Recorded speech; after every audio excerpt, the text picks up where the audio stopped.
ભાવનગરના કોડિયાકમાં બસ પાણીમાં ખાબકી છે। કોડિયાક દર્શનાર્થે આવતા હતા શ્રદ્ધાળુઓ, જ્યારે બસ નાળામાં ફસાતા પાણીના પ્રવાહથી બસ ફસાઈ છે। બસમાં રહેલા 25 મુસાફરોની બચાવ કામગીરી હાથ ધરાઈ છે, જ્યારે વહીવટીતંત્ર અને સ્થાનિક દ્વારા હાલ રેસ્ક્યુ કામગીરી હાથ ધરવામાં આવી ગઈ છે। ભાવનગરમાં ગુજારી અકસ્માત સર્જાયો છે। ભાવનગરના કોડિયાક ગામ ખાતે બસ પાણીમાં ખાબકી છે। કોડિયાક ખાતે દર્શન કરવા મુસાફરોને લઈને તમિલનાડુ પાસિંગથી આવેલી બસ નાળામાં ખાબકી છે। બસ નાળામાં ખાબકતાની સાથે જ એકાએક પાણીનો પ્રવાહ આવી જતા બસ પાણીમાં ફસાઈ ગઈ છે, જ્યારે બસમાં રહેલા 25થી વધુ મુસાફરોને હાલ બચાવવા માટેની કામગીરી હાથ ધરાઈ રહી છે। ત્યારે હાલ પોલીસ તંત્ર, વહીવટીતંત્ર અને સ્થાનિકો દ્વારા બસમાં રહેલા લોકોની રેસ્ક્યુ કામગીરી હાથ ધરવામાં આવી છે।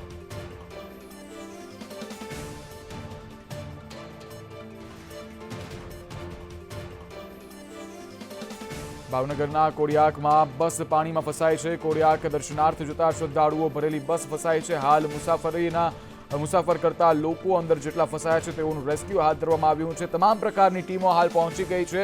હાલ બચાવ કાર્ય હાથ ધરવામાં આવ્યું છે। પોલીસ તંત્ર પણ હાથ સજ્જ થઈ ગયું છે, સાથે જ એમ્બ્યુલન્સો પણ ખડકી દેવામાં આવી છે ઇમરજન્સી માટે। ત્યારે મુસાફરોને બચાવવા માટેની કામગીરી હાથ ધરવામાં આવી છે।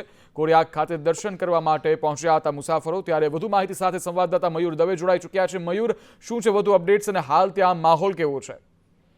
ચોક્કસથી વાત કરીએ તો જે રીતે સાંજના સમયે તમિલનાડુની બસ છે તે મુસાફરોને લઈને કોડિયાક ખાતે આવી હતી। કોડિયાકથી પરત ફરતી વખતે જે બસ છે તે ડ્રાઈવરની ભૂલના કારણે કહી શકાય કે બસ છે તે પાણીમાં ગરકાવ થવા પામી હતી। હાલ જે બસમાં જે કોડિયાક ખાતે જે પાણી આવી રહ્યું છે, માલેશ્રી નદીનું પાણી આવી રહ્યું છે, કહી શકાય કે જે રીતે ઉપરવાસમાં પડેલા ભારે વરસાદને કારણે માલેશ્રી નદી છે તે બે કાંઠે થઈ હતી ને તેના કારણે હાલ અત્યારે 5 ફૂટ કરતા પણ વધુ પાણી ત્યાં માલેશ્રી નદીમાંથી વહી રહ્યું છે। ત્યારે કહી શકાય કે 25 જેટલા મુસાફરો છે તે બસમાં ફસાયા હતા। છેલ્લા 2 કલાકથી વહીવટીતંત્ર, પોલીસ તંત્ર, ફાયર તંત્ર સહિતનું જે તંત્ર છે તે ખડે પગે કામે લાગ્યું હતું, પરંતુ કહી શકાય કે સાધનોના અભાવને કારણે મુસાફરો છે 2 કલાકથી પાણીમાં ફસાયેલા જ રહ્યા હતા। પરંતુ હાલ અત્યારે જોઈ શકીએ છીએ જે રીતે દ્રશ્યમાં સંદેશ ન્યૂઝની સ્ક્રીન ઉપર જોઈ શકાય છે જે રીતે 25 મુસાફરોનું છે તે તમામને સુરક્ષિત રીતે રેસ્ક્યુ છે તે કરી દેવામાં આવ્યું છે।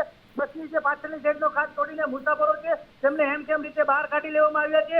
ટ્રક મારફતે તરવૈયાઓને ટ્રકમાં બેસાડીને આજે બસમાં ફસાયેલા મુસાફરો છે તે બચાવવા માટે તંત્રએ જે મહેનત કરી હતી તેના કારણે હાલ જે કહી શકાય કે તંત્રને જે સફળતા મળી છે ને એક પણ જાનહાનિ ન થઈ અને તેના સતત પ્રયાસોના કારણે જે મુસાફરો છે તે હેમખેમ રીતે બહાર આવી રહ્યા છે। દ્રશ્યમાં જે રીતે સ્પષ્ટપણે દેખાઈ રહ્યું છે તે રીતે હાલ ધસમસતો પ્રવાહ છે તે અવિરતપણે ચાલુ રહ્યો છે અને ટ્રકમાં જે બસમાં ફસાયેલા મુસાફરો છે તેમને ટ્રકમાં સુરક્ષિત રીતે બહાર લાવવાના પ્રયાસો છે તે તંત્ર દ્વારા કરવામાં આવી રહ્યા છે। પોલીસ તંત્ર, ફાયર તંત્ર, વહીવટી તંત્ર તેમજ સ્થાનિકોની મદદથી જે મુસાફરો ફસાયેલા છે તેમને સુરક્ષિત રીતે બહાર કાઢી લેવામાં આવ્યા છે। બસમાંથી જે મુસાફરો ફસાયેલા હતા તેમને તમામને બસમાંથી હેમખેમ રીતે બહાર કાઢી લેવામાં આવ્યા છે અને થોડી ક્ષણોમાં મુસાફરો છે તે પાણીમાંથી બહાર આવીને સુરક્ષિત રીતે બહાર આવી રહ્યા છે કિનારે। જી મયુર, જોડાયેલા રહેજો।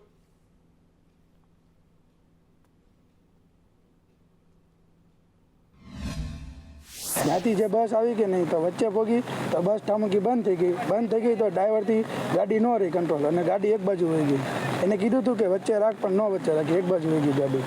બસમાં પાણી કઈ રીતે આવ્યું, કેવી રીતે બસ? પાણી તો હજી લગભગ નથી આવ્યું બસમાં, હજી એમણામાં જ છે બસ અને અહીંયા હલવાઈ ગઈ છે એટલે એ ઓલું નથી થયું, અંદર નથી ગયું વધારે। પાણી આવ્યું છે ક્યાંથી આવ્યું? એ તો આમ નદીમાંથી આવ્યું છે, માલેશ્રી નદી છે, માળના તો પર્વતમાંથી આવે છે। કેટલા સમયથી ગાડી ફસાયેલી છે?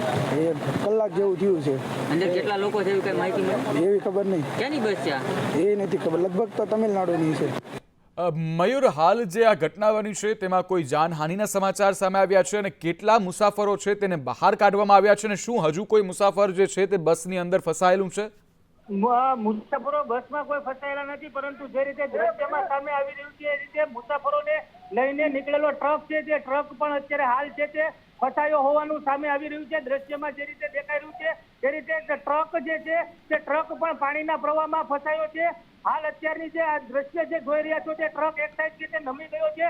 25 જેટલા મુસાફરો અને તેની સાથે રહેલા તરવૈયાઓ પણ છે તે અંદર ફસાયેલા જે જોવા મળી રહ્યા છે। બસમાંથી મુસાફરોને હેમખેમ બહાર કાઢી લેવામાં આવ્યા છે, પરંતુ જે ટ્રકમાં લઈ જવામાં આવ્યા હતા એ ટ્રક પણ હાલ અત્યારે એક સાઈડ નમી ગયો છે એટલે એક સાઈડ ફસાયો છે। ત્યારે તંત્રનો જીવ છે તે પણ અત્યારે અદ્ધર થતો જોવા મળી રહ્યો છે, કારણ કે જે રીતે મુસાફરોને હેમખેમ રીતે બહાર કાઢવા માટે થઈને જે ટ્રક મોકલવામાં આવ્યો હતો તે ટ્રક પણ હાલ અત્યારે પાણીમાં ગરકાવ થતો છે તે જોવા મળી રહ્યો છે. ટ્રક છે તે એક સાઈડ નમી રહ્યો છે, કારણ કે પાણીનો પ્રવાહ જે રીતે ઘસમસતો આવી રહ્યો છે, 5 ફૂટ કરતા વધુ પાણી છે તે બાલેશ્રી નદીનું પાણી છે તે પ્રવાહ આવી રહ્યો છે, તેના કારણે ટ્રક પણ હાલ છે તે પાણીમાં ફસાયો હોવાના દ્રશ્યો છે તે સામે આવી રહ્યા છે. સંદેશની સ્ક્રીન ઉપર આપ સ્પષ્ટપણે દ્રશ્યો નિહાળી શકો છો કે જે રીતે ટ્રક મુસાફરોને બહાર કાઢવા માટે મોકલવામાં આવ્યો હતો તે ટ્રક પણ અત્યારે એક સાઈડ નમેલો દેખાઈ રહ્યો છે.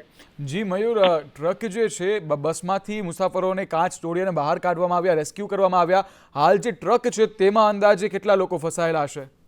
ટ્રકમાં વાત કરીએ તો 10 થી વધુ તરવૈયાઓ જે રેસ્ક્યુ કરવા માટે ગયા હતા તે પણ અંદર સામેલ છે. આ ઉપરાંત 20 થી વધુ 25 જેટલા મુસાફરો છે તે પણ અત્યારે સામે દેખાઈ રહ્યા છે. દ્રશ્યમાં જે રીતે મુસાફરોને હેમખેમ રીતે બહાર કાઢીને જે ટ્રક છે તે સામા કાંઠે લઈ જવામાં આવી રહ્યો હતો, પરંતુ હાલ આ ટ્રક છે તે ટ્રક પણ પાણીના પ્રવાહમાં એક સાઈડ નમતો છે તે દ્રશ્યમાં સ્પષ્ટપણે દેખાઈ રહ્યો છે. જી મયુર, હાલ આભાર, વધુ માહિતી આપતા રહેજો.